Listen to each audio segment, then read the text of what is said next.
কাবার গিলাফ, এই কালো রঙের কাপড়টি শুধু কাপড় নয়, এটি মুসলিম উম্মার আবেগ, ভালোবাসা আর আল্লাহর ঘরের প্রতি শ্রদ্ধার প্রতীক। কিন্তু প্রতি বছর হজের কিছুদিন আগে দেখা যায় এই গিলাফটিকে উপরে তুলে ফেলা হয়, নিচের অংশ ঢেকে দেওয়া হয় সাদা কাপড়ে।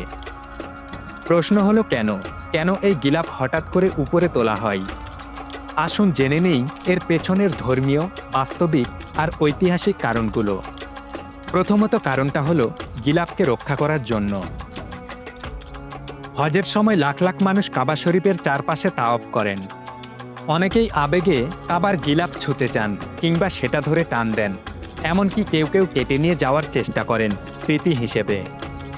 এতে গিলাফ ক্ষতিগ্রস্ত হয়। তাই হজের ভিড় শুরুর আগেই গিলাফকে প্রায় ৩ মিটার উপরে তুলে ফেলা হয়। নিচের অংশটা ঢেকে দেওয়া হয় সাদা কাপড়ে, যেন সেটি নিরাপদ থাকে।